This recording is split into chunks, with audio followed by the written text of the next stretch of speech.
documentary you're about to see presents possible, but not all solutions to the Cascade Bigfoot blood mystery. The findings of the remote viewers and intuitive are subject to interpretations that may be different than those of the producer. While recreating the events that transpired, some events have been dramatized. Likewise, the use of high-tech graphics and expensive special effects have been used to bring the findings of three people separated by a continent to a cohesive interpretation of the events surrounding the Cascade Bigfoot blood mystery.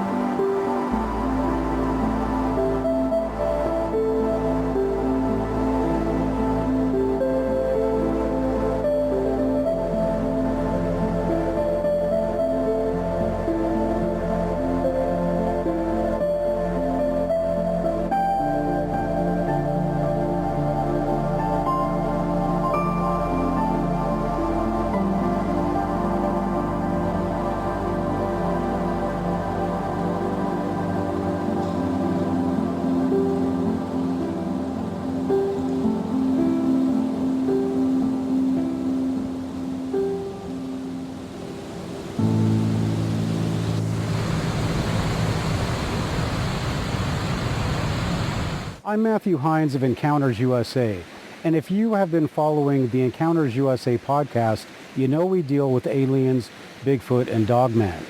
Unlike a lot of podcasts who sit in a studio, I actually go out and do Bigfoot investigations of my own.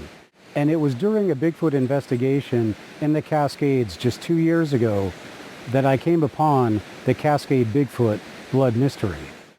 While Igor Burtsev and I were camping out in the Cascade Mountains doing Bigfoot calls on a lake, we were gifted a patch of blood in our tent the very last morning of our camp out.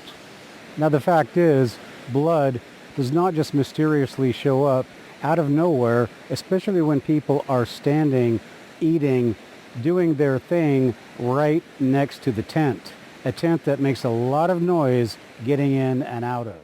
So if you've seen Cascade Bigfoot blood mystery, you know that initiated a 2-year search for answers as to where that blood came from. I think you're going to be surprised because in a few minutes you're going to start to see some explanations about why you can't find Bigfoot, why you can't take a normal picture of Bigfoot. What is the connection between Bigfoot and aliens? Why is there no evidence of Bigfoot? And finally, and probably most important, we're going to answer the question of what possibly could Bigfoot be. So, we're going to use some not so conventional methods to look for our answers, while we're also going to use some conventional methods. Buckle in and enjoy the ride.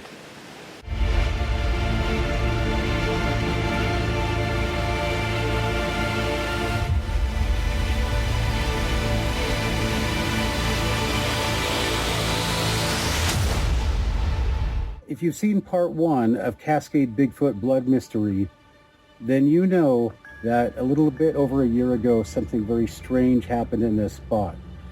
Like many people who have encountered Bigfoot or UFOs or some strange phenomenon that they can't explain, I too have experienced something that I can't explain. There are a number of things that happened a little over a year ago I am just so intrigued with that I had to return. And so will the blood show up? We don't know. I guess we'll have to wait and we'll have to find out. And what I've found since I've returned is I've found some very strange activity. In fact, as you listen, you are going to hear in the background these cows that are really, really perturbed. They seem to be very upset about something. Hello and welcome to Cascade Bigfoot Blood Mystery Part 2. This is Cascade Bigfoot Blood Mystery Part 2.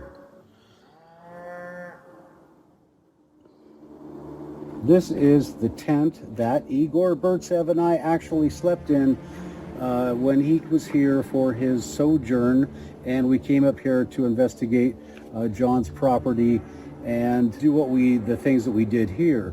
One of those being call blasting on this lake. So 2 nights of call blasting on the lake, 2 nights of UFO activity, and 1 morning of... I got here and there were a number of things that I wanted to do, and as I said before, I just wanted to recreate. I wanted to recreate the very conditions that were here when we were here before, but unfortunately Igor is not here and John is not here, so we don't have those conditions to recreate exactly. However, the tent, the truck, the boat, the Bigfoot calls, everything, all exactly the same. So I have December 12th, 2:07 a.m. So okay, I've got that one. That's the one I have. Okay, so I'm ready to continue with what you did there. Great. You had stone color, recalcitrant, life recreation, Recreation, yes. Recreation. Mm-hmm. Vantage point, natural architecture. Yes, okay. And earth tones, yes. Could be dangerous. Writing structures. Oh wow, I remember this ideogram. It's so weird, Doc. I'm gonna just zoom in on it because usually the targets look like the ideogram. The ideogram is really weird right here. Yes. It's really, really weird. And it has aspects where, you know how if it's a loop, it's a biological. And some of these lines, I can't quite tell if they're a biological or not. And that might be part of the whole mega aspect of it. And there's one smaller kind of this thing, dangerous, kind of strong, and then there's almost like, it feels like this overlook kind of thing. And there's a sense of like danger, energy, kind of that's, I was getting those initial feelings just from the ideogram. Okay, now let me look. Can you take the coordinates again, get a new sheet of paper? Yep. And I wrote advanced perception I had before the whole thing. I got this sense of something human-made, human-touched, human vision, horizontal qualities. A technology makes this possible. I'm seeing machines and engines. A larger meta-structure is part of this thing. There's a temporality to it. I'm seeing green to the left, a blue sky, center line. I'm getting a center line, what do you call that? Symmetry, white intrusions. It's been created, this is the weird one. It's been created by a set of 2 that is one of many.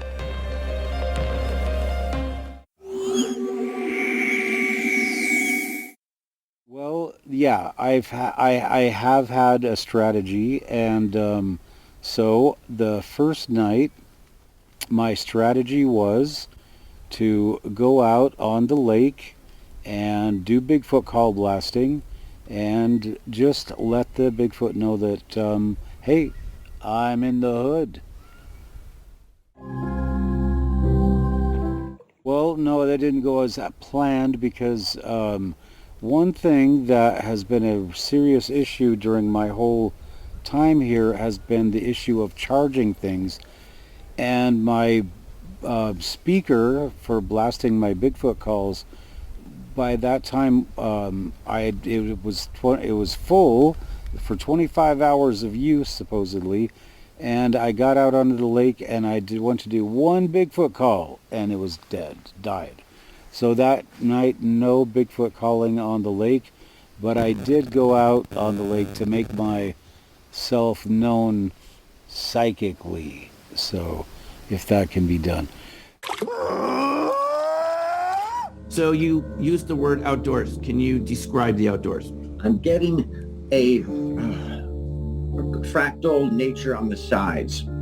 There's a focal point more towards the center, but there's a fractal nature point on the sides. Mm-hmm. I'm getting a breeze. I'm getting, sky and white, a little bit of white, maybe a lot of white, I'm not sure. Yeah, I'm getting this fractal background, but there's something in the foreground. I'm getting a focal point.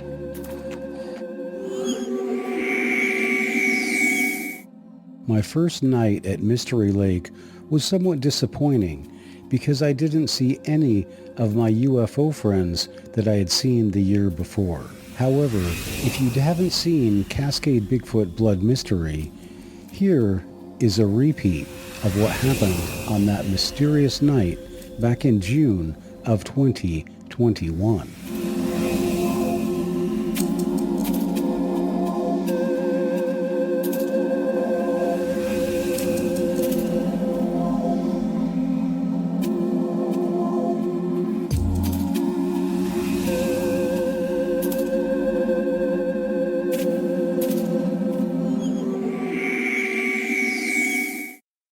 Can you describe the wood color? The wood color. I'm using your words. I'm just cueing you on the words you came up with before we even started this They were live part of the thing. There were like lines, brown. If you really zoomed in on it, you'd see lots of little lines. Okay, the wood color. So I'm getting a 90-degree turn somewhere. Getting a turn, a bend down. Getting a bend down with the wood color. And the wood color has like little bits of other color in it. Little bits. It's like, it's all one shade, but it's composed of little different, granularity. Don't put brown. Similar past scores of visions of places. Yes, I did see that. Yes. And when I was feeling the sides, that had that granularity of stone, wood, hardness. This brown. Okay, so I'm getting this granularity and a hardness over here on the left-hand side. I'm trying to draw it. I'm getting a sense of an arch. This is where I was seeing that turn that I just did. This kind of arch, lots of lines. I'm definitely getting more granularity. Over here, nature. This is just like something, this is just being so familiar. Like I did a target similar to this recently. I'm getting that. I'm getting...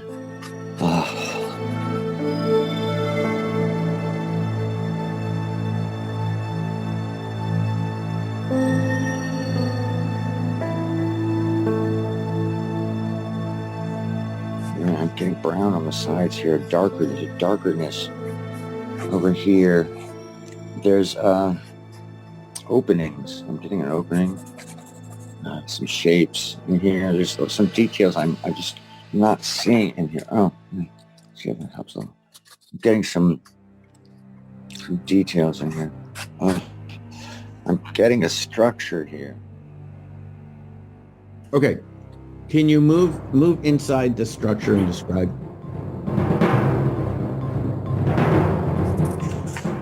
I'm seeing dark shadows.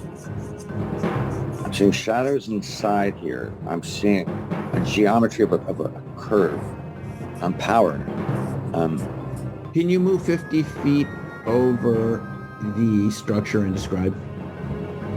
50 feet over the whole structure. And describe. And describe. Let me do another. 50 feet above. Getting something strong right here. 50 feet above, there's this built recreation structure here.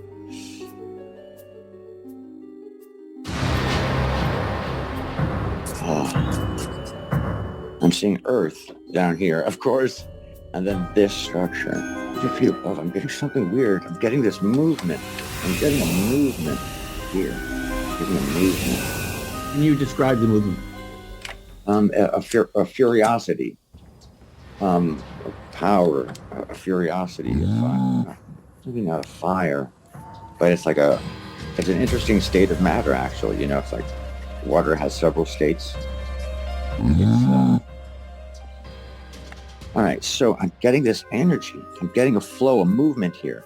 I'm getting a force this way, force down, and a force up here, upwards, force up. I didn't write any of this down, but up here, a force, a strong structure here.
Getting this force, I'm getting colored. I mean, like a hot blue. Right here, I'm gonna put hot blue.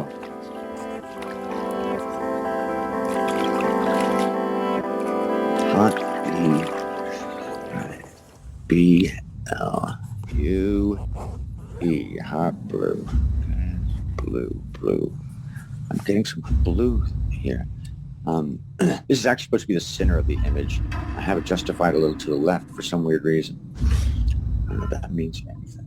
Getting up here. I'm getting life in here. Okay, I'm feeling like there's life.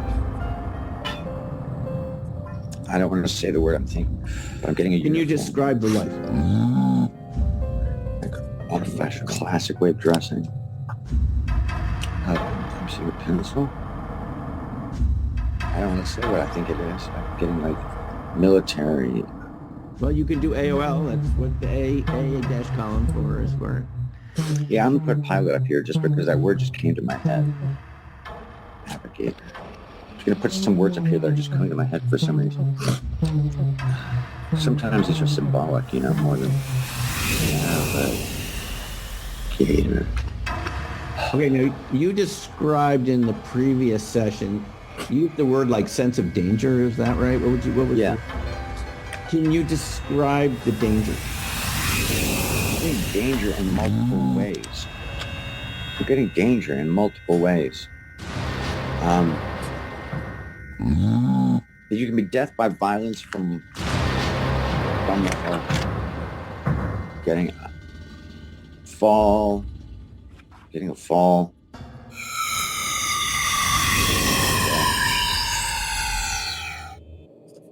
Getting a fall to the death. I'm getting death from above kind of feelings.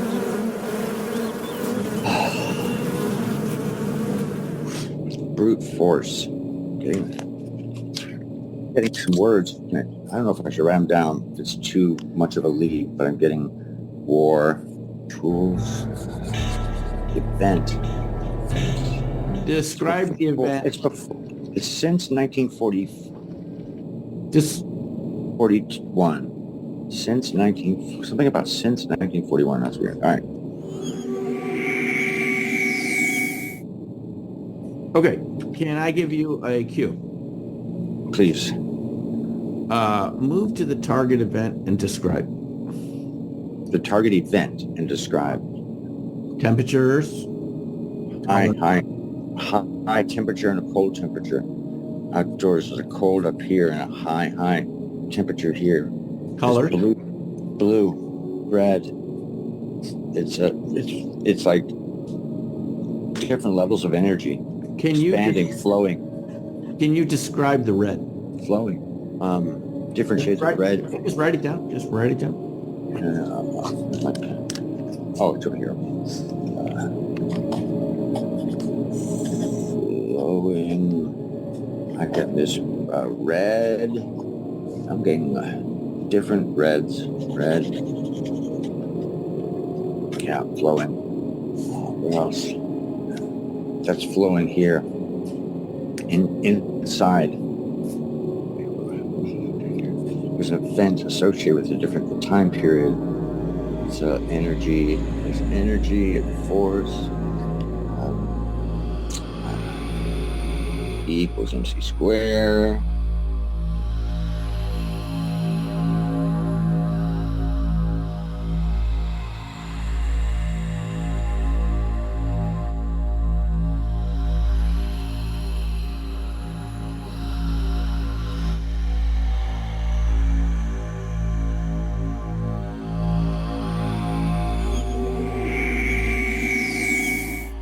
Well, all right. So I kind of told you about the strategy that I started off with, and that is to do my call blasting.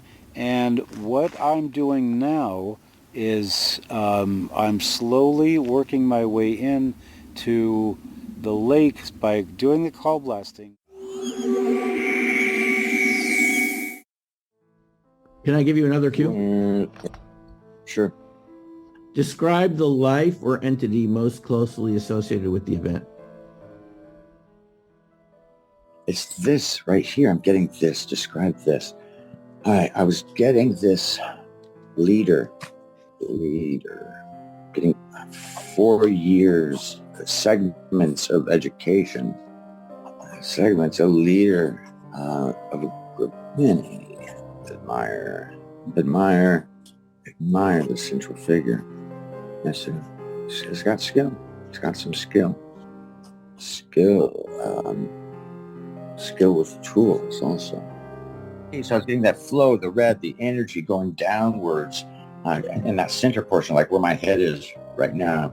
Getting that red, there's a historic event. I got leader. Leader makes it possible kind of thing.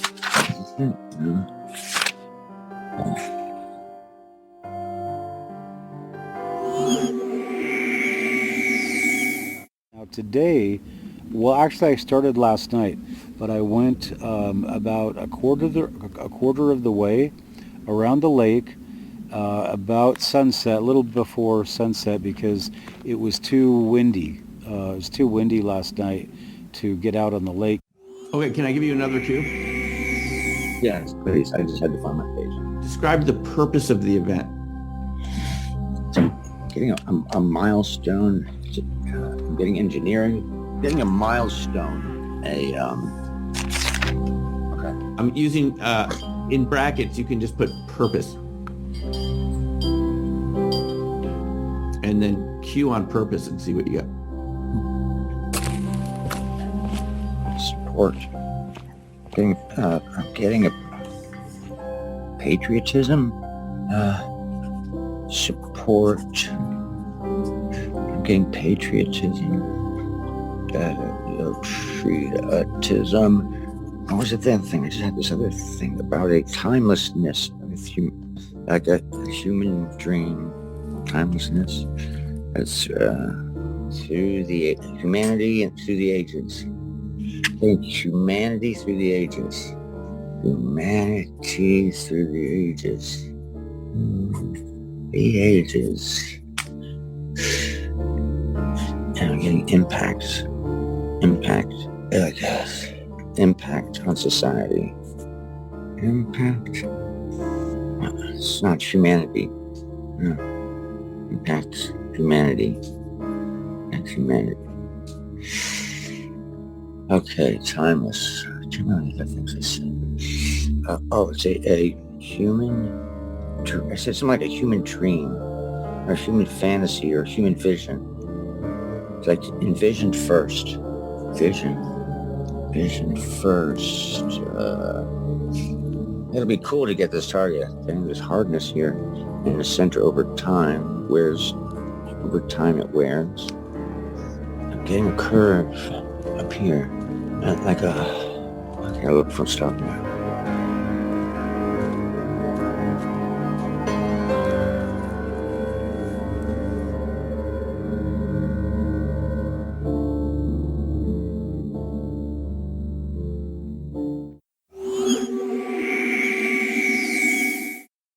The second night, I was just getting ready to return to my tent, having seen no UFO activity whatsoever, when this happened. A huge swath of light cut across the sky. It had the speed of a meteor, but it was 10 times as wide as any meteor.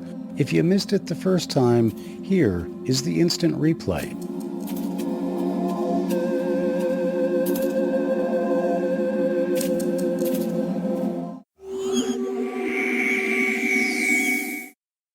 I'm seeing a horizon, but that was not from above. That's to the right.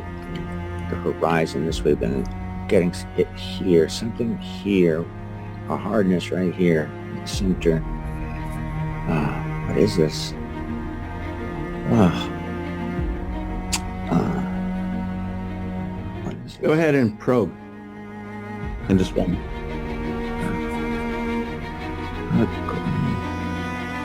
What is this? I'm getting lines, a little black. I'm getting black lines. Some black lines. What is that? What is this? Human.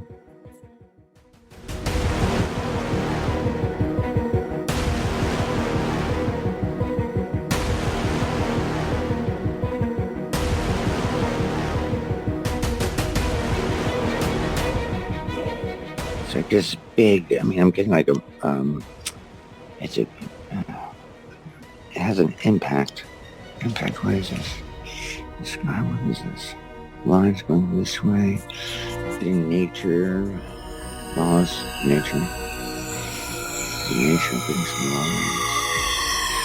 I'm getting that same feeling I had before. I'm getting this. What is this? Structure back here, getting structure back here, down, away. There's like a degree angle, like the target's here. I mean, the target is here, then there's stuff that's distant back here. All right. Can I give you a movement exercise? Oh, please. Move forward 10 minutes in time and describe.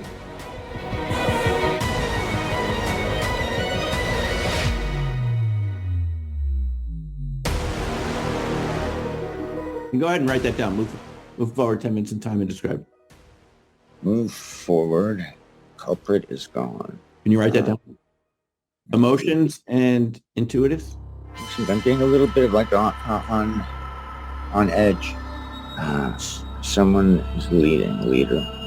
Someone's wearing a hat. Okay. Can you? Can I give you another cue?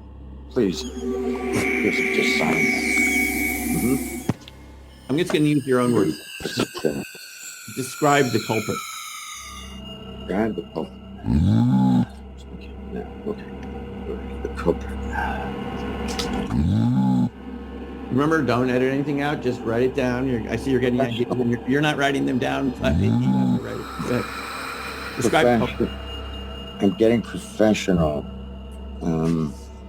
Dreamed of this. Professional. Dreamed of this.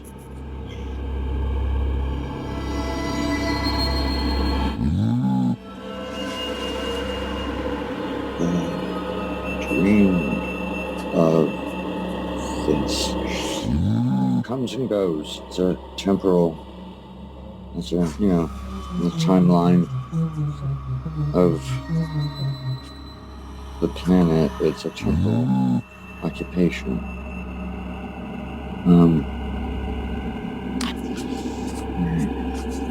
This person, a nice outfit.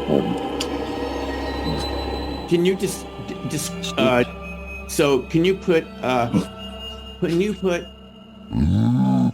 parentheses around the word culprit? Oh yeah, okay, culprit. And then in brackets write intentions. Intentions in brackets, and that would be my word. And then Q on both of them and see what you get. So write down intentions also. Yes. In brackets, because it's monitor's words. Can you Q on both those words and just see what you get? You want to touch them. Touch them with your pen. Both of them. Get it done. Get it done. Get it done. Get it done. Get it done. Like I have to hit my note. Hit my mark. Execute the plan. I'm getting that wood again for some reason. Chamber. Okay. All right. Culprit. Culprit comes into the scene and leaves. Comes in and leaves.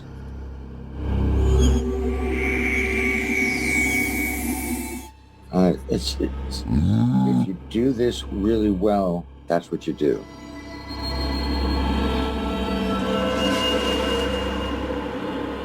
And efficiency.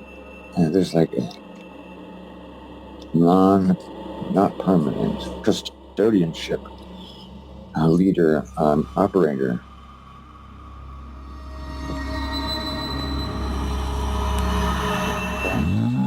Navigating. Social navigation. Okay, culprit and intentions. It's like someone is coming in doing something and it's impacting a bunch of people. Okay, write that down. Briefly, someone comes in, executes plan that affects plan, affecting greater, what did I say? Oh, I'm glad you recorded. Greater society, greater humans, greater comes and briefly it affects many. Affecting many. There's a lot of power, lots of different types of power. Can you describe the power? I'm getting a wide, dynamic orchestra of powers. There's big ones in the foreground that this whole thing is the intention of, but they're composed of little other powers, and there's powers on powers like fractal. All the way down, there's social powers. There's like a propulsive power, flowing power. There's kind of an explosive, energetic nature.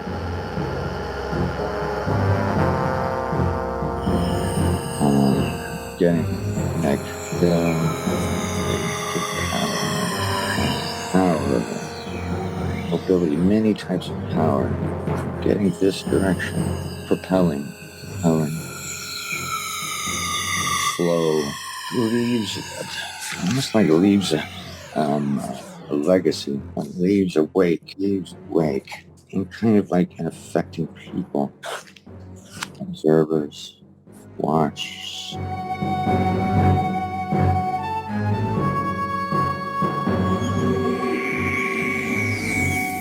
That's one of the things that I keep thinking too, is that I myself was just in the aspect of, I'm packing up everything. We've got to go back to Seattle. I've got to get Igor back. I didn't think to clean up that or save that blood. So disoriented also. And then there was the incident with almost, getting killed by that logging truck. So, yeah. The thing about this is over time. It's so many different types of power. This is a weird one, Doc. It's a weird one. It's a lot of chaos, entropy. Can you write that down? Buddy, can I ask you one more thing? Yeah. Is there anything that you've been perceiving during the session that you haven't written down yet? Yeah, I'm getting feelings of like a big sigh. I'm just going to write down a couple words I've been getting this kind of impact stone, movement, form, war, battle. It's ultimately just like spirit draining, kind of, especially for people like me who just like peace and tranquility and not fucking with nature.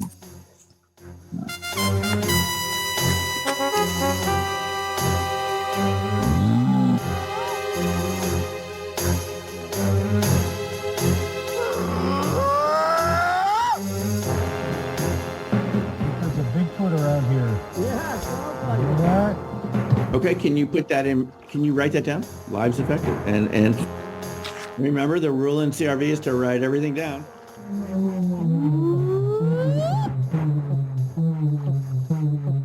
Efficiency, not permanent, custodianship, a leader, operator, crafts, navigator, social navigation. Okay.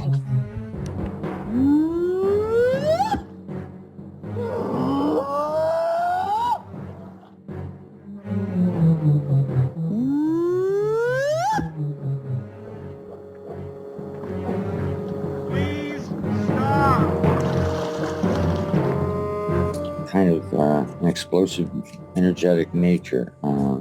Getting like mobility, power, mobility, many types of power. Types. Propelling. I'm getting this direction. Flow. Leaves, almost like leaves a legacy. Leaves a wake.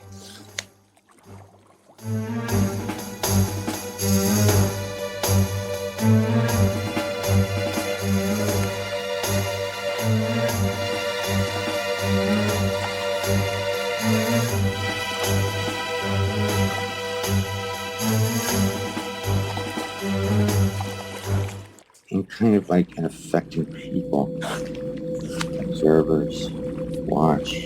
The thing about this is over time, looked back at now differently. So many different types of power. What else am I getting from this target? I was getting lives affected. They're over here. And over time. Lives affected, people. Families, civilians, artists. Lives affected. Race. Sorry, I'm feeling instead of writing. It's over time.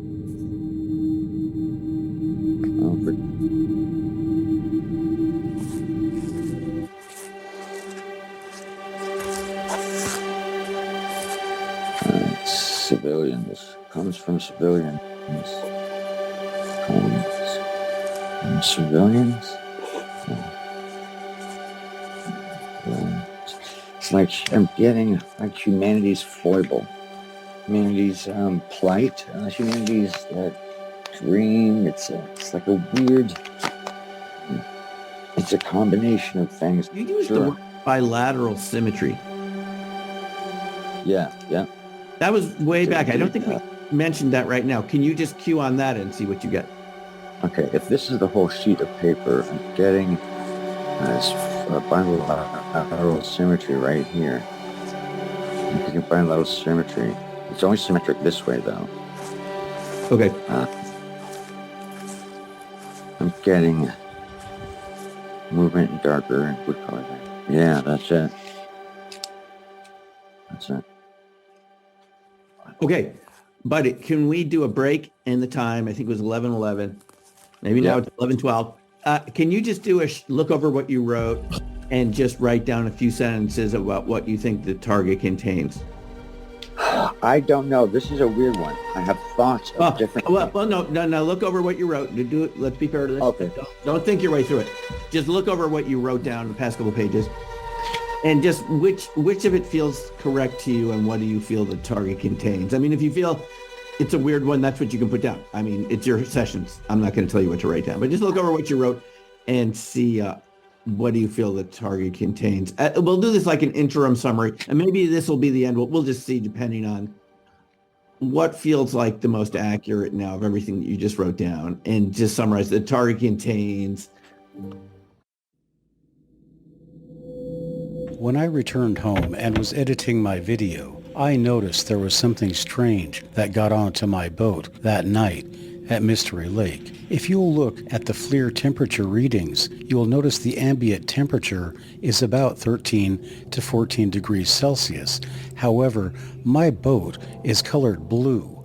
That means the boat is extremely cold, which would be impossible considering the warm temperature of the water.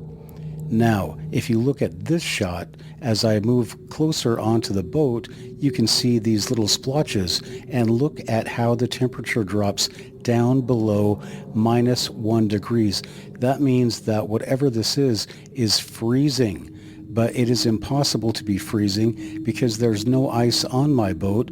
That cooler is there to keep my electronic equipment, and the ambient temperature is about 60 to 70 degrees. So what is on my boat?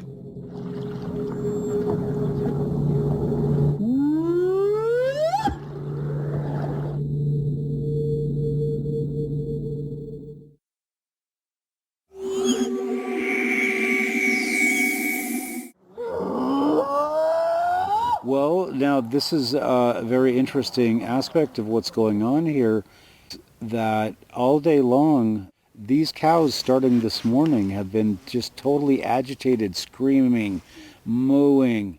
As soon as I started recording, it stopped. There, you haven't heard one cow, and then before this, it was every few minutes, rah, rah, they just making so much noise.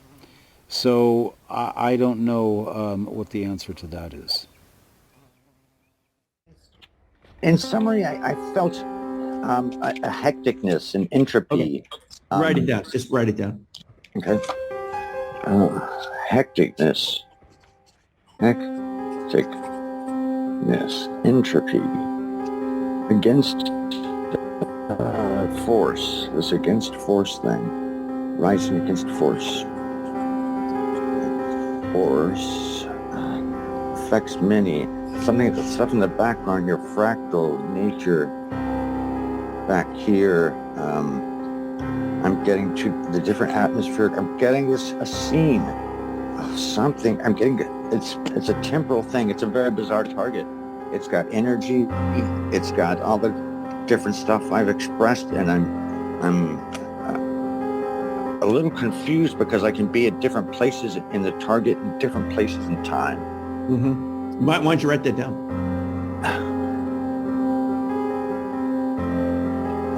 I can be different places in time. It's like I kind of want to travel I can be different places in time. And time. This is like human nature. It's like human nature and perspective. Nature, I'm getting, events, propulsion. I'm getting lots of different, you can see this from so many different perspectives.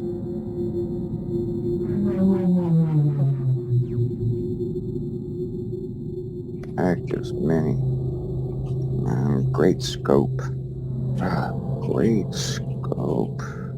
It's kind of, it's like a moral lesson in this. Like you're supposed to walk the path of virtue. A moral lesson. Learning from nature, kind of thing. Building on learning. Professionalism. What's it called? A skill? Yeah, skill. It's like many came together to help one person do something that affects many. Many. How cool is that?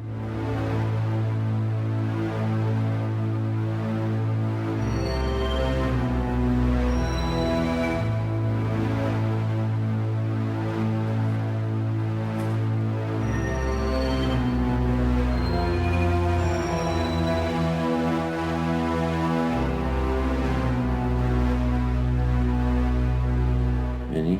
Oh, one. Okay. That's it, Doc. I don't know. Part of me feels like, I don't know. This is one of those targets where I'm getting so many different things. I shouldn't try and name it. I should give the information over and let it speak for itself on its own terms. But I was getting a support, a person lifted up.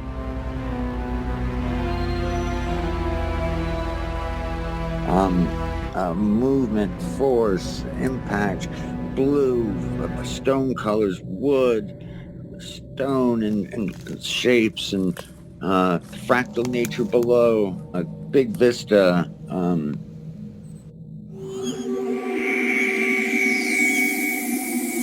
Today, I went and I hiked all the way around the lake trail. I don't know, Doc. Okay, well, thanks. How did I do? Did I do something? Will you let me know what the target was at some point? Send me a picture? Yeah, it's still sort of, I don't have all the feedback yet, and it's part of as I mentioned, it's part of a documentary project. Cool. Sometimes, for me too, I can keep recording and do whatever, and I can just go, use different techniques, whatever you want. And yeah.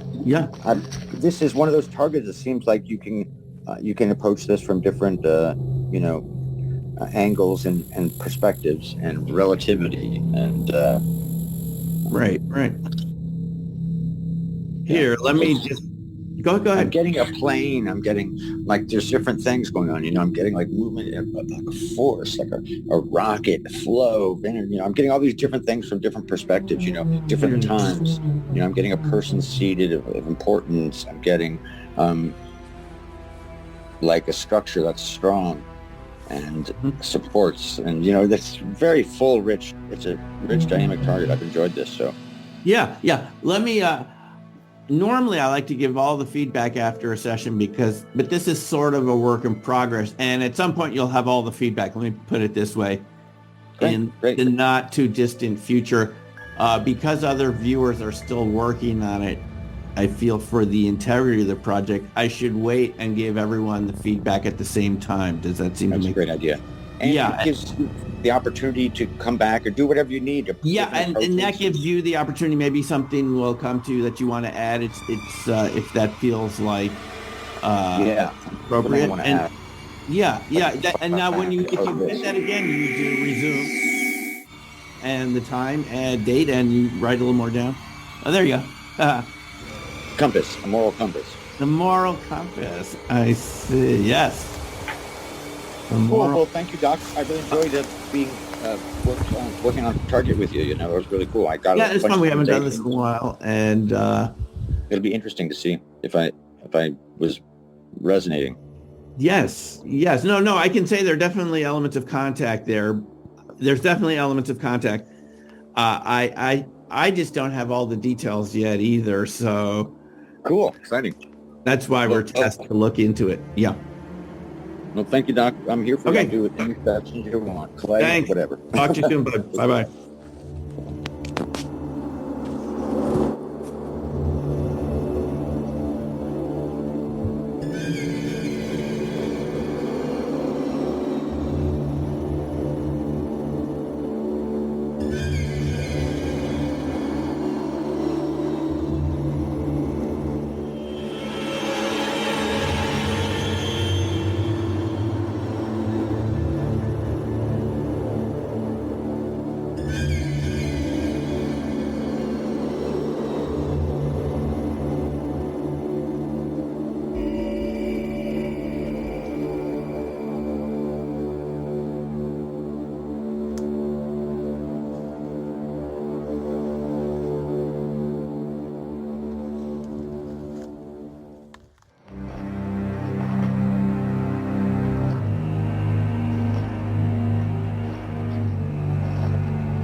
No, today I finished what I started yesterday, and I hiked all the way around the lake trail.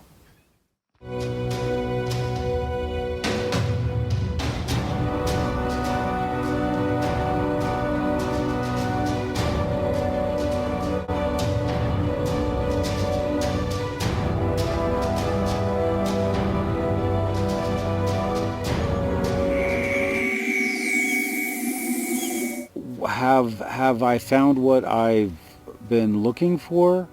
And in a way I have, but like I said, what I'm looking for is that blood to show back up in that tent. So the plan for tonight then is, in about an hour, I'm going to go out and do the call blasting, and then at night I'm going to go around and I'm going to see what it was that was perturbing those cows, because they were making all kinds of noises I've never heard cows make before.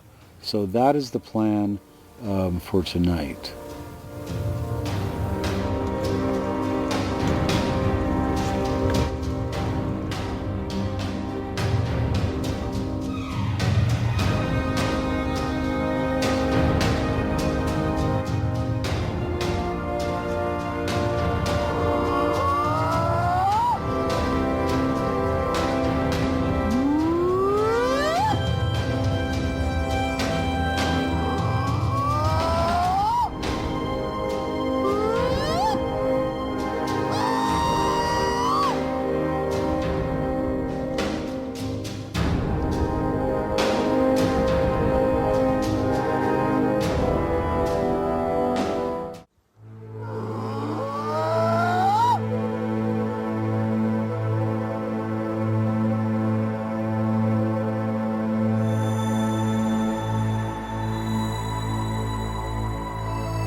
All right, well, I don't normally do these selfie videos, but it is the last night of my investigation into the Cascade Bigfoot blood mystery.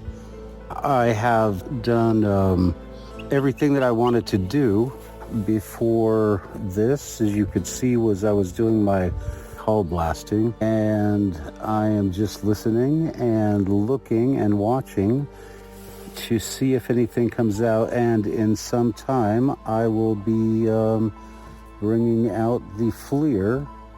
I'm just listening now to see if anything happens. Remember that all day long there has been cow activity, and there have been cows all over this lake.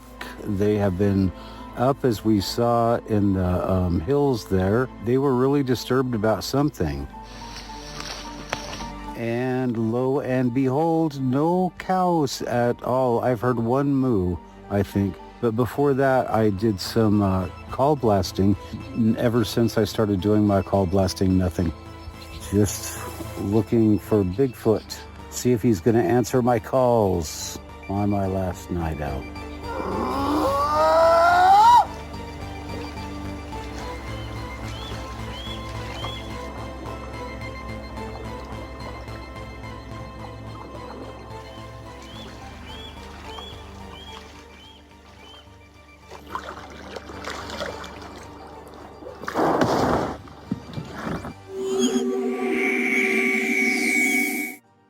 The third night at the lake, I was not disappointed.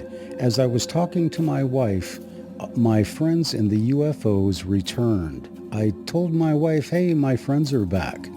And sure enough, I saw at least 3 of the ships appear and then disappear, just like they did the year before. Once that show was over, I finished talking to my wife and sat in my chair waiting to see if anything else would happen, when suddenly this huge orange ball flashed across the sky. I wouldn't think anything more of it, except that it comes up again during the session of Remote Viewer 2.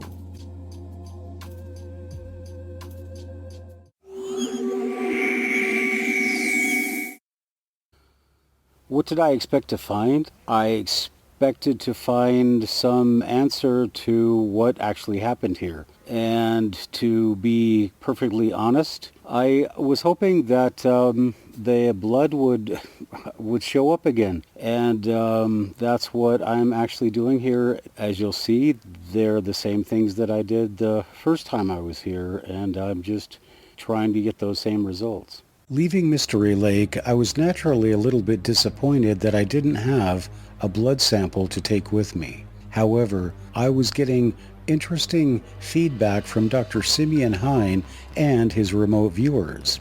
It was because of this feedback that I decided to change my approach. Instead of choosing the scientific method at this point in time and having the blood tested, I need to go talk to somebody who could either confirm or refute the results of these remote viewers. I needed to go to Gresham, Oregon, and I needed to find Tish Paquette, because if anybody could confirm or refute the remote viewers' findings, it was going to be Tish Paquette.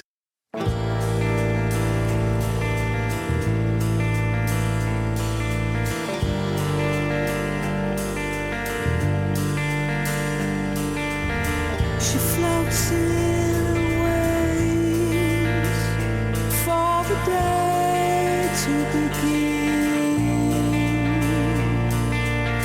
A phone line could be so easy, but fade and fade.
Hi, Tish.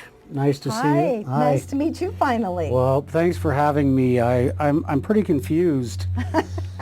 I just want to explain to you, give you a little bit of background on, what has happened. Mm-hmm. And first of all, a friend of mine and I went camping in the Cascades, and we were camping on this lake, and we found blood the last night or the morning that we were there. Okay. I have gone back to the site. I went back to try to recreate. I did the call blasting. I went out on the lake in my boat and it was on my loudspeaker. I did everything. I put up the tent. I had everything exactly the same truck, the same supplies, everything. The only thing that was different, Igor was not there. Igor is your friend. Was the friend from the first encounter. And Igor is who? Igor Burtsev, he's Russian, and he was here visiting. He was here for the Medellin Falls Bigfoot conference, and I just said, hey, Igor, I went to this woman's house, and he was staying with her, and I said, Igor, you want to go hunting Bigfoot with me? And he said, where are you going? I said, I don't know. He said, when are you coming back? I said, I don't know. He said, give me 10 minutes. So in 10 minutes, he took one knapsack with him. I I didn't have anything to do with the blood, and so the obvious thing is, well, did Igor have anything to do with it? And that's kind of the reason that I'm here, but the other reason that I'm here is because Igor could not, I don't know how he could have put fresh blood in a tent after camping in that heat for 2 days. We had no ice in our cooler. So I'm completely confused. I'm coming back, and the only thing that happened at that lake when I was there was a herd of cows that showed up the second day, and they were just making this racket and they were being herded by something that you can't see. And at one point in time, I actually followed the herd around the lake, and they became, not from me, but the whole herd became spooked and completely ran off up this hill.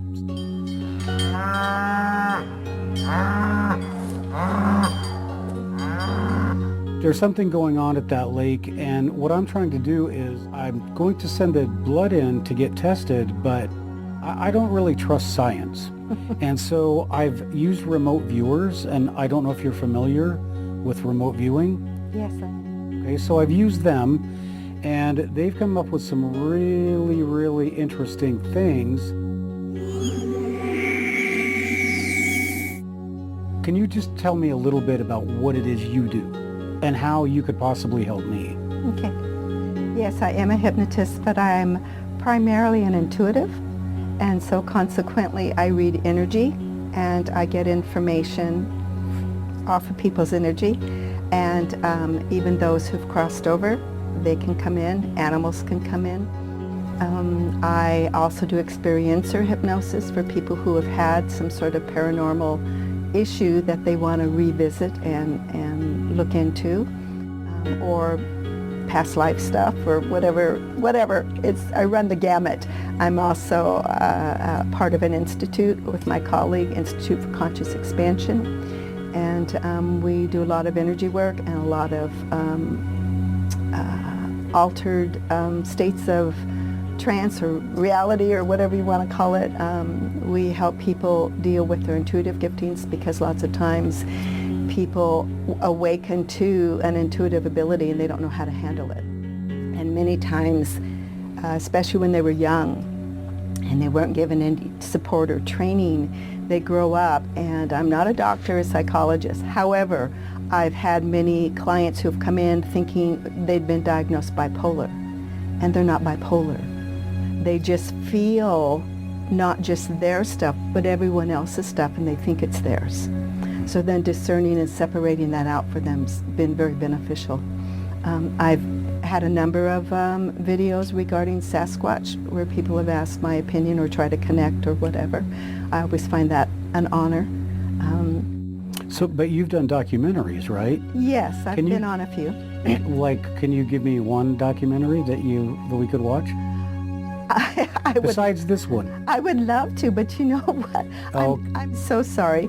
I don't remember the names of them. Okay. You know, because it's like I come in, I read energy, I do my thing, and then that's it for me. I don't hang on to do that. Wow, how modest. Can you explain what an intuitive is? Okay. People will call me a psychic or a psychic intuitive. I don't use that term only because Hollywood has kind of glamorized and made it sound like be-like. And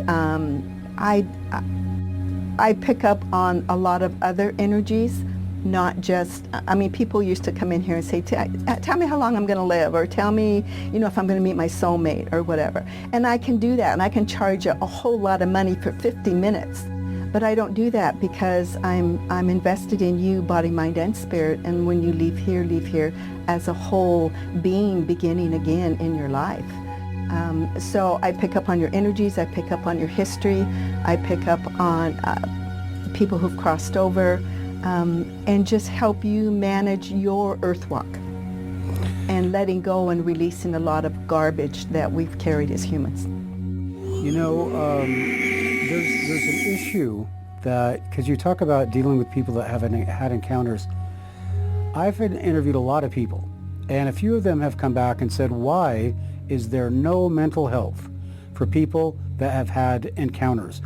I've talked to people that are really messed up, that have seen Bigfoot. I want you to know that times are changing, and so the reality of those experiences are becoming more commonplace. And so more and more people are engaging and seeking help, and more therapists and counselors are understanding those events and assisting. So more help is coming. If I come and see you with a problem, is there, I hate to use the word cured, but you'll help me be able to deal with my life, this. Yes, me and my colleagues, or my colleagues and I, we help you address usually the fear that's involved in it, and what's that fear about, and where does that fear come from. Again, I'm not a psychologist or a psychiatrist. I've just worked with a lot of people in the last 40 years that, need some assistance. Dealing with a number of people that I've had experiences believing they were abducted. That isn't for me to say if they were or weren't. This is their energy, their reality, and you assist them through it and make some sort of sense of it where it's acceptable for them. I had one who actually turned himself into a mental institute to be tested because it just rocked his boat. And then over time, and then coming here and revisiting the issue, he was able to get to a place of acceptance, whether anyone believed him or not, because it doesn't matter what anyone else believes. It matters about you. Mm-hmm. Help me. I would love to address the tent and the blood. A question, if I may. Did you ever have a paranormal experience when you were a child? I did. I had one, and I'll just go through it very quickly. I've talked about it on a couple of my podcasts, so people might be familiar with it, but when I was a kid, I was about 3 years old, and this is my first memory ever. My brother and I slept in the same bed, and he's 3 years older than I am, and 2 nights in a row, I remember waking up on the floor, and a voice told me, get back in the bed. And it was a masculine, not my mom. It was not my mom. So I don't know anything more than that. But 2 nights in a row it happened, and it was so disturbing to me. I went and I checked the door, and I made sure that bolt was locked. And I didn't say anything to my mom about it because I thought, well, I don't know what this is. And then to cut to the chase, watching a abduction show one time, a woman had recorded her abduction, and a voice said, don't wake up. And that was the same voice that said, get back in the bed. So that was I guess that was something. I don't know what it was. But it made you curious. Yeah, it did. Yeah. I find in many cases we've had a paranormal experience as a child, and then it's like it goes out on a thread or a frequency. So then other energies can pick up on that. So I've had Sasquatch experience when I was a child, and I know that they knew me, and I know that they know me now. But I couldn't have explained that as a child, what was going on, until I heard more and more stories about other people's experiences and go, oh, now I know what that is.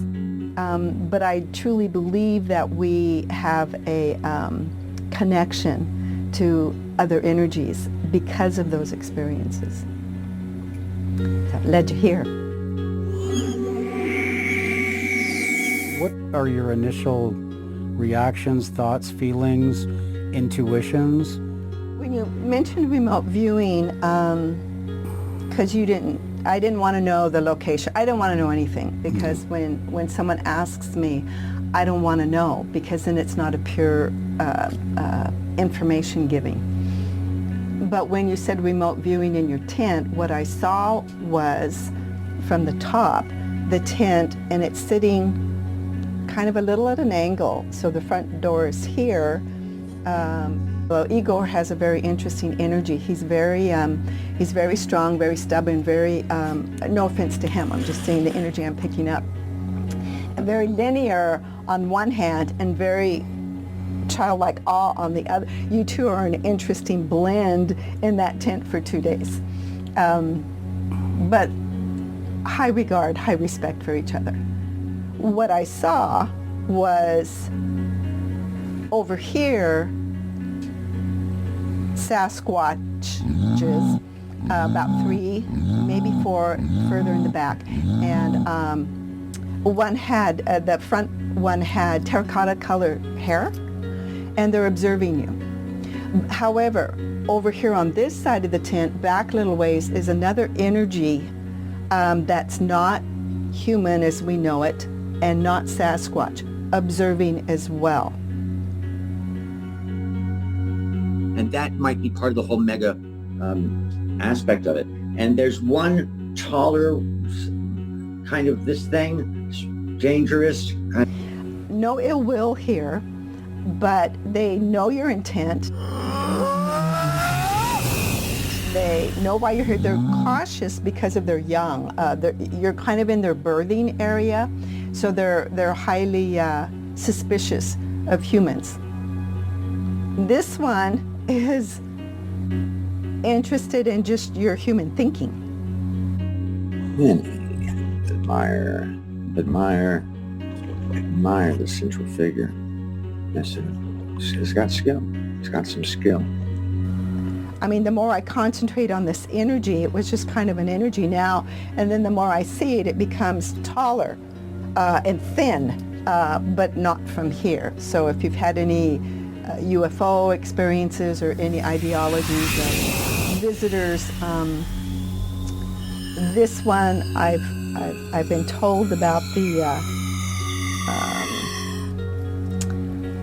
they're kind of, I've had this, Nordics are what they're called. In fact, I believe that Nordics are very popularly seen perhaps in Russia. But anyway, be that as it may, I've seen this type of energy before on another location. No harm, just curious and kind of, if I can say, kind of smug, you know, kind of, over here, again, they think humans are funny, and they, at least these. And you mentioned the blood. Now there's several possibilities. I'm not getting a hit on the blood per se as to say definitively, yes, it's Sasquatch, or maybe even calf, because you mentioned the cows, and it could very well be calf blood. But I don't know if you ever saw any calves, or if that's a meal that they have. I don't know. But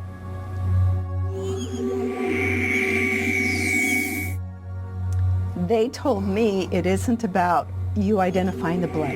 So I don't know what experience you're going to go to for that or what you're going to get, but it's about what the blood leads you to, your journey, your process. But it isn't about being the one who's going to be the one to definitively say, hey, this is it and this is a fact and whatever.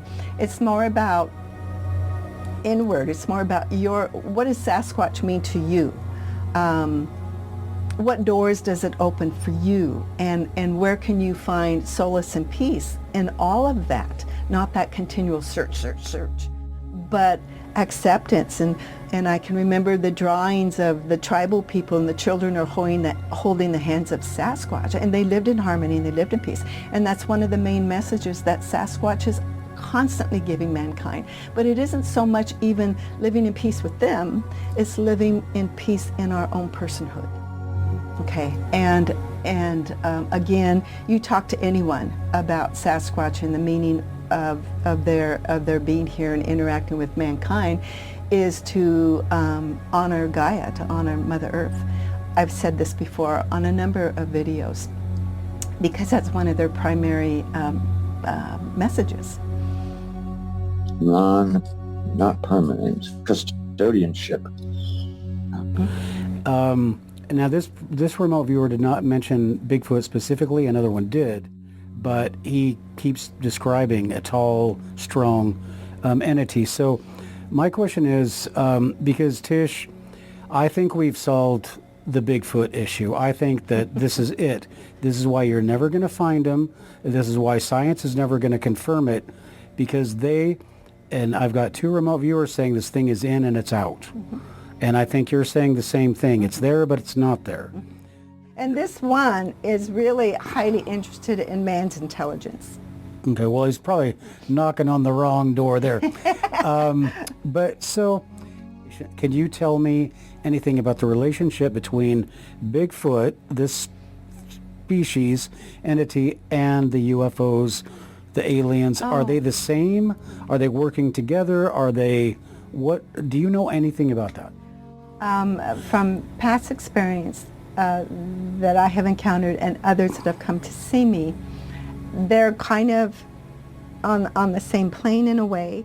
And I've said this before in the past, that Sasquatch is actually a gatekeeper. It comes and goes. It's a temporal, it's a, in the timeline of the planet, it's a temporal occupation.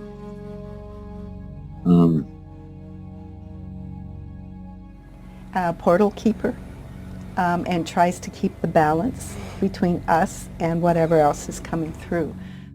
Okay, well, Tish, I appreciate your input, and the last thing that I'm going to ask you, actually I'm going to ask you two more things. You said that this would like initiate a path, a journey. What's my next step? What is your next step? You have to decide what it is you're trying to prove, because it isn't about proving. You got to get rid of the proving part. It's just about experiencing and accepting. And it doesn't matter who believes, it doesn't matter who watches the video, it doesn't matter. It just opens up you and opens up your heart, opens up your awareness to all the possibilities of more. And it's wonderful. It's a great feeling. Yeah. You started out very linear. And I thought when you first contacted me, is he making a linear video or is he doing a supernatural video? What others would say supernatural or paranormal or whatever. Because then it's like, well, what do you want? Do you want this or do you want this? Because audiences are going to want one or the other. They have a hard time when you blend them because this is strictly science and now you jumped over here to the woo. Yeah. So you've come to the woo side or the paranormal side or the whatever you want to call it. Do you want us to confirm science? No, what I want is I'm tired of blurry Bigfoot pictures and all of this. What I want is, I think I was given something. I think like the kid on E.T., that they chose me for whatever reason. And I don't, I can go out and say, yeah, Bigfoot left blood in my tent. Believe me just because I'm me. I don't know if you will follow social media, but people are not kind. And when you come out and say, oh, I found blood in my tent, I'd be the first one to say, oh, sure you did. Sure you did. So I'm not buying that, because the simplest explanation is you put that blood there and there's nothing supernatural about it, whatever. So I'm going through the process of having the blood tested. I've got the University of California, Davis. They're the best vet lab in the country, and they said that they would test my blood. So we're going to see what happens with that. Yeah. And that will come out a little bit later. Yeah. But it doesn't matter. You had an experience. You've had several. And what an honor. You don't have to explain it. You just say thank you. Yeah, well, what I'm trying to do is the right thing. It's like a moral lesson in this, like you're supposed to walk the path of virtue. If they want me to do something with that blood, if they want it, I'm doing everything that I can. I understand. To do the right thing, because they chose me for a reason. Compass, a moral compass. The moral compass. Maybe it could just be a very personal thing just for you. Yeah, well, yeah. I just want to make sure I'm doing the right thing. Sure. If they wanted me to do something with that blood, I'm going to follow through with what I can do. I'll be curious on the outcome of the blood, but again, I get the message that it's not about the blood. It's about your journey and where that trail of blood takes you on your expansion of Sasquatch and other paranormal experiences, and finding peace in yourself with that. Not having to prove, get rid of the prove. Okay. It took me to you. So, that was very valuable right there, because I had no answers. I had nothing. So this is at least a good start. So Tish, can I ask you to do me one more favor? You can ask. Before I go, yeah. Oh, well, it won't be illegal or immoral, I promise. But, Thank you. you know, I brought the tent. And I would like to see if I could just set it up and have you go inside and get what impressions you have Okay. from okay. it. You'll do that? You got time for it? Sure, I can do that. Yeah. Okay. Yeah. I know your time is money. But, Yeah, you say tent and I get all kinds of feels and energy, so there's still energy in that tent. Anyway, yeah, well, let's try it. We'll either get something or we won't. well, I don't want you to do it if you're too tense. So, anyway. All right, well, let's go check it out then, Okay, Tish. sounds good. Okay. All right, thanks. Yeah, thank you.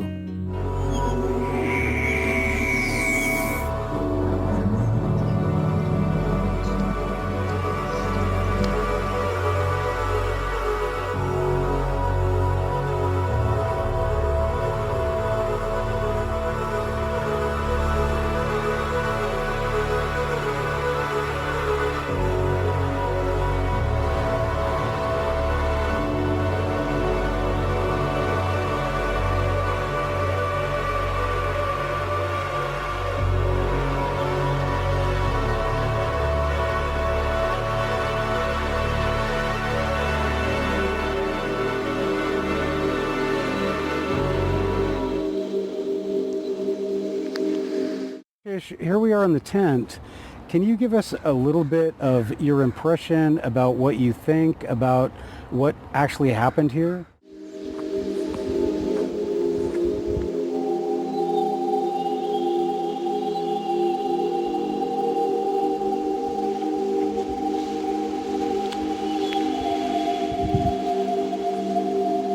The other remote viewers talked about intent and purpose. Can you get into any of that? Can you discover what the intent or purpose of leaving that blood was?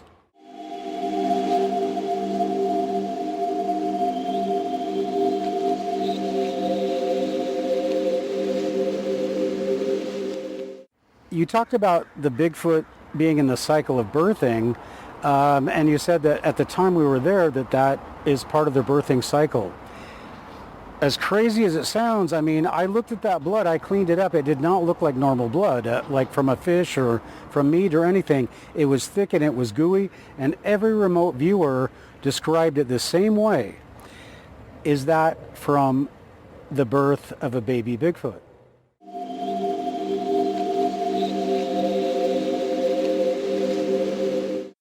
All right, Tish, you know, you've really opened up so much that I didn't know before. And this has just been so enlightening because I was at square zero as far as this goes. And at least this gives me a track or a path to go on. So thank you again, Tish, and we'll be talking to you again soon.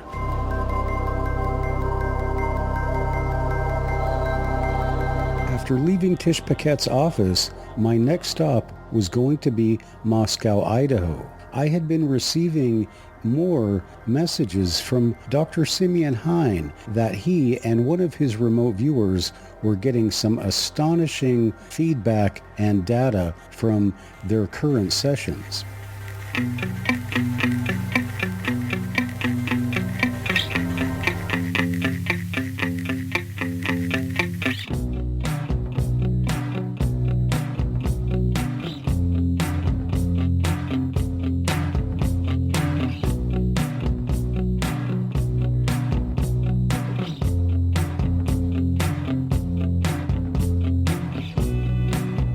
There's no directions or telephone lines. While I was there, I wanted to have my blood tested by the University of Idaho.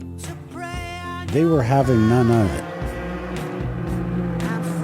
So I made my way to our rendezvous point, the Monarch Motel in the middle of lovely Moscow, Idaho. But what else can we do? Never meant to give you peace of mind.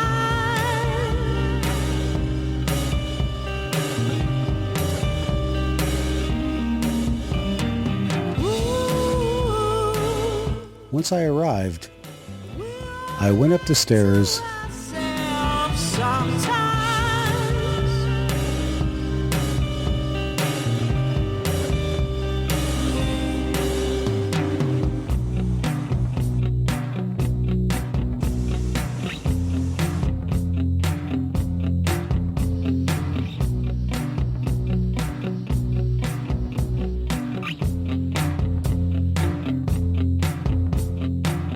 and I knocked on the door.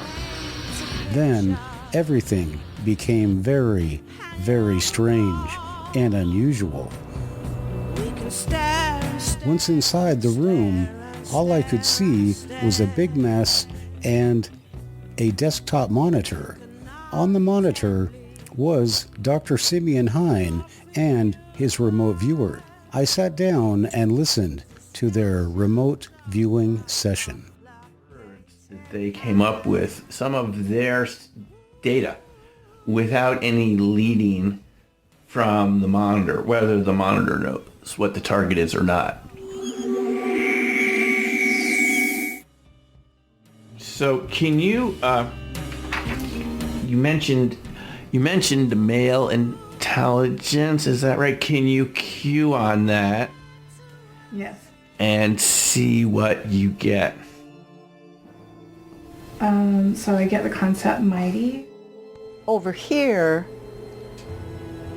Sasquatches, about 3, maybe 4 further in the back. And one had, the front one had terracotta colored hair. Full of knowledge. Dark color. Something oily. Maybe a material. And so you can put that in parentheses. Yeah. Probe. Like an oily sheen, oily sheen. Like oil on your skin. P4.5. Can I give you another cue on that? Yes. So this is my word, so it goes in brackets. So in relation to oily, can you cue on source? Yeah. I guess that's concept, source. Source. Origin or source. Okay. I got red planet.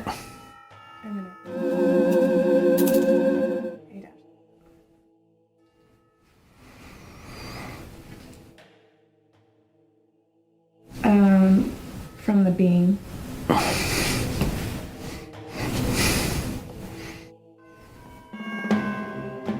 Can you cue on red?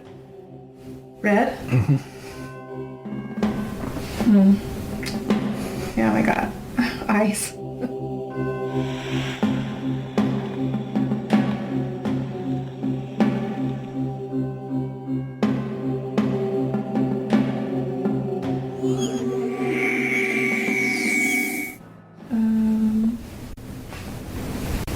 Like a horizontal.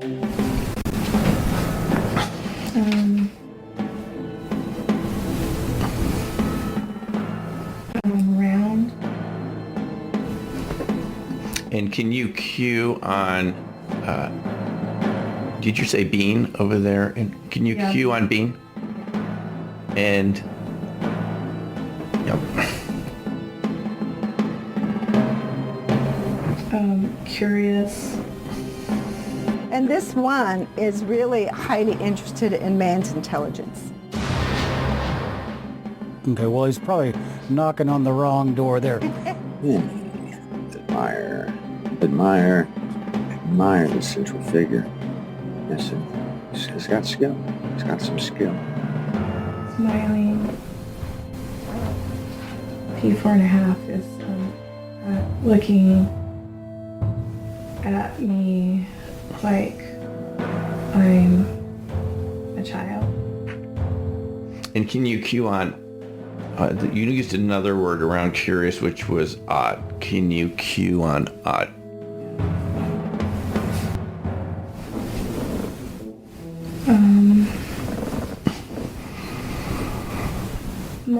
multidimensional.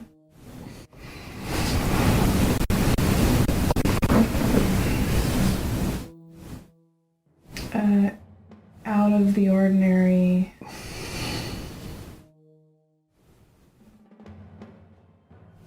Not from here.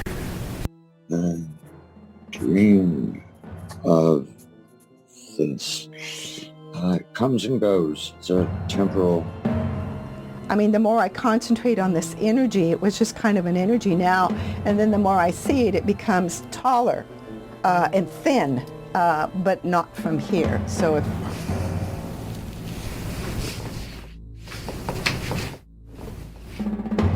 it's like a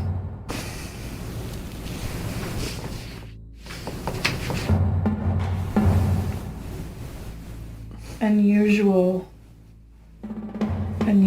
frequency.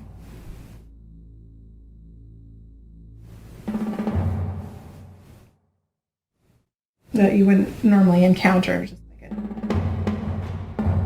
an unusual situation.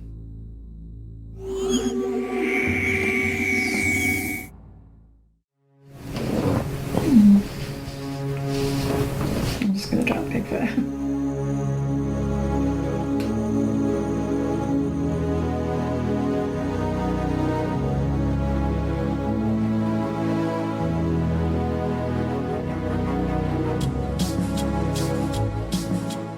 So there it is, the Cascade Bigfoot Blood Mystery.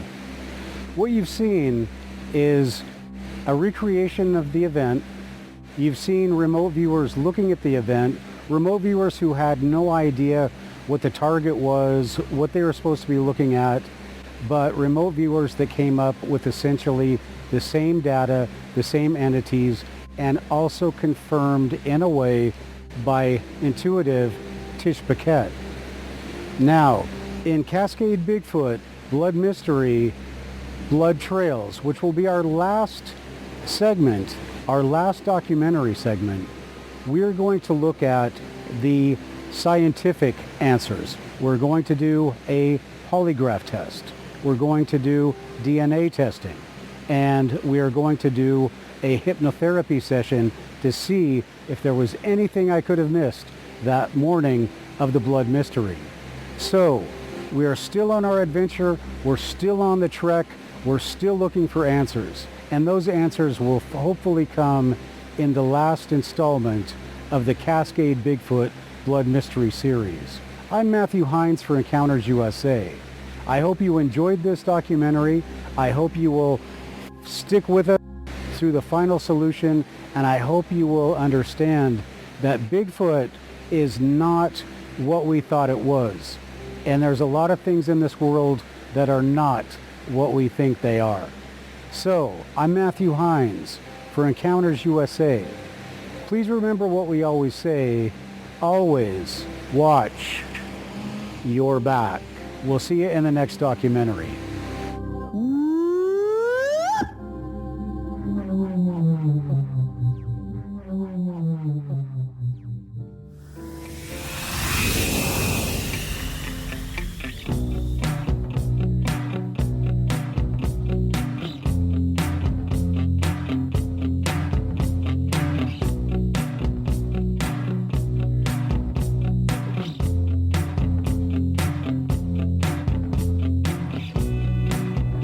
There's no directions or telephone lines, no misconceptions to prey on your mind. And from this window, all of you, we know